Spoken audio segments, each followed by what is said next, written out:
अस्सलाम वालेकुम नाज़रीन, पेट्रोलियम मसाल की कीमतों में इजाफा हुआ तो शहरों से बात करते हैं। अच्छा, पेट्रोल डलवाते हुए अब आपकी चीख तो निकलती होगी। बहुत ज़्यादा चीख निकल रही है। मैं 2 मील सफ़र पैदल करके आया हूँ। पेट्रोल ख़त्म हो गया था। पेट्रोल ख़त्म हो गया था। 2 अच्छा। मील सफ़र करके पैदल सफ़र करके आया हूँ और महंगाई ने बिल्कुल कमर तोड़ दिया है। अब नई हुकूमत पता नहीं क्या कर रही है, आते साथ इसने महंगाई की और कमर तोड़ दी है।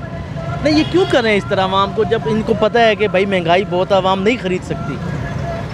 अब मजबूर हुए हैं, क्या करें। जब 400 रुपये लीटर होगा तभी पाना पड़ेगा। काम तो करना है ना, 500 तक जा रहा सुना है। काम तो करना है ना। अब क्या करें, मजबूर हुए हैं जी। तो क्या पैगाम देंगे हुकूमत को? बल्कि गाली किसको दे सकते हैं हम, तो हुकूमत ही चलेगी। हुकूमत भी चलेगी, अब तो प्राइवेट हुकूमत है, हाँ, इसलिए हम मजबूर हैं। अब क्या करें जी। लेकिन अफसोस तो है। अफसोस, बहुत ज़्यादा अफसोस है, दुख हो रहा है जी हमें। हुकूमत को चाहिए रेट कम करे और गरीब आदमी को रिलीफ दे। जी, बहुत अफसोस हो रहा है इन शहरी का कहना है, इन बुज़ुर्ग का कहना है कि 2 मील पैदल सफ़र करके आए हैं मोटरसाइकिल पर और इनके पास मोटरसाइकिल में पेट्रोल नहीं था। तो हुकूमत के इस रवैये पर इनको बहुत अफसोस है। और रास्ते